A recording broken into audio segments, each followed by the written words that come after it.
আজকে কথা বলবো কন্ডোম ছাড়া সেক্স নিয়ে। কন্ডোম ছাড়াও জন্ম নিয়ন্ত্রণের বেশ কিছু পদ্ধতি রয়েছে এবং এই পদ্ধতিগুলো বিভিন্ন ধরনের। আমরা যদি এভাবে বলে থাকি যে জন্ম নিয়ন্ত্রণের ক্ষেত্রে পদ্ধতিগুলোকে প্রধানত দুই ভাগে ভাগ করা হয়েছে। একটি হচ্ছে স্থায়ী পদ্ধতি এবং আরেকটি হচ্ছে অস্থায়ী পদ্ধতি।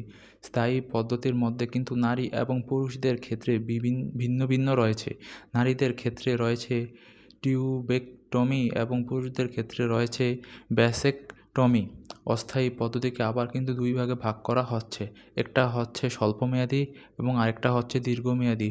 স্বল্পমেয়াদী অর্থাৎ হচ্ছে এটাকে আপনি আপনার যখন ভালো লাগছে বা আপনি যখন চাইছেন তখন এটাকে আপনি গ্রহণ করতে পারেন। আবার যখন আপনি মনে করবেন তখন এটিকে কিন্তু যে কোনো সময় আপনি এটা ব্যবহার করা থেকে বা গ্রহণ করা থেকে বিরত থাকতে পারেন। তবে এটা মূলত হচ্ছে স্বল্প সময়ের জন্য হয়ে থাকে এবং অস্থায়ী এর মধ্যেও যেটা আছে যে দীর্ঘমেয়াদী সেটাও কিন্তু আপনি চাইলে অর্থাৎ এটাও কিন্তু রিভার্সিবল। আপনি যখন চান আপনি কিন্তু চাইলে সেটাকে আবার পুনরায় কিন্তু ব্যবহার করা থেকে নিজেকে বিরত রাখতে পারেন। এখন আসি যে অস্থায়ী পদ্ধতির মধ্যে একটি হচ্ছে স্বল্পমেয়াদী এবং আরেকটি হচ্ছে দীর্ঘমেয়াদী।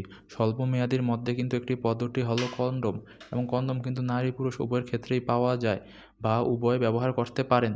এখন কন্ডোম ছাড়াও আরও বেশ কিছু স্বল্পমেয়াদী ও অস্থায়ী পদ্ধতি রয়েছে, সেগুলো হচ্ছে মূলত মহিলাদের ক্ষেত্রে বিভিন্ন ধরনের খাবার বাড়ি বা আমরা বলে থাকি ওপিসি, অরাল কন্ট্রাসেপটিভ পিল পাওয়া যায়। বাজারে বিভিন্ন রকমের পিল রয়েছে, যেমন মিনি পিল, কম্বাইন্ড পিল, অর্থাৎ মিনি পিল যেটাতে কিনা শুধুমাত্র প্রোজেস্টেরন হরমোনটা থাকে, আর কম্বাইন্ড পিল যেখানে হচ্ছে বিভিন্ন ধরনের হরমোন একসাথে থাকে। পিল ছাড়াও আরও বেশ কিছু জন্ম নিয়ন্ত্রক রয়েছে, এগুলো হচ্ছে অস্থায়ী এবং স্বল্পমেয়াদী। যেমন আপনার রয়েছে ইমপ্লান্ট কিন্তু মহিলারা ব্যবহার করতে পারেন না বা গ্রহণ করতে পারেন না।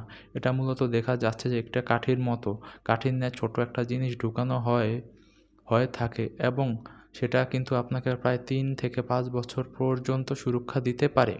তবে আপনি চাইলে যে কোনো সময় এটিকে গ্রহণ করতে পারেন, এটিকে কিন্তু বের করতে পারেন। অর্থাৎ আপনি হচ্ছে যদি চান যে ইমপ্ল্যান্ট গ্রহণ করব না বা আমার এটা হচ্ছে হচ্ছে না বা আমার পছন্দ হচ্ছে না বা ভালো লাগছে না, সেক্ষেত্রে কিন্তু আপনি এটাকে যে কোনো সময় খুলে ফেলতে পারেন। এছাড়াও আরও রয়েছে হলো দীর্ঘমেয়াদীর মধ্যে রয়েছে আইইউডি, ইন্ট্রাইউটেরাইন ডিভাইস। এটি কিন্তু দেখা যায় যে আপনার হরমোনাল আইইউডি রয়েছে এবং আরেকটি রয়েছে হচ্ছে কপার টি বা কপার আইইউডি। এক্ষেত্রে এটা মূলত একটি টি শেপের একটা পদার্থ যেটা কিনা নারীর জরায়ুতে প্রবেশ করানো হয়ে থাকে। এটাকে মূলত ম্যানুয়ালি অর্থাৎ হাত দিয়ে হচ্ছে প্রবেশ করানো হয়ে থাকে। চিকিৎসকরা অর্থাৎ যারা প্রশিক্ষণপ্রাপ্ত রয়েছে তারা এটিকে প্রবেশ করান।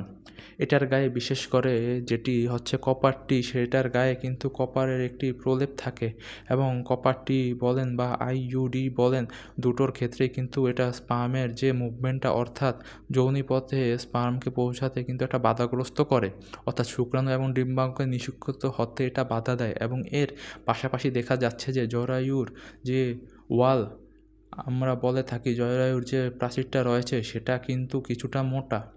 এটা কি করে থাকে, এটা হচ্ছে জরায়ুর যে প্রাচীর রয়েছে সেটাকে পাতলা করে দেয়, যার ফলে কিন্তু সেখানে ডিম্বাণুটি নিষিক্ত হতে পারে না বা হচ্ছে সেটি কিন্তু বসতে পারে না সঠিকভাবে নিষিক্ত হওয়ার জন্য।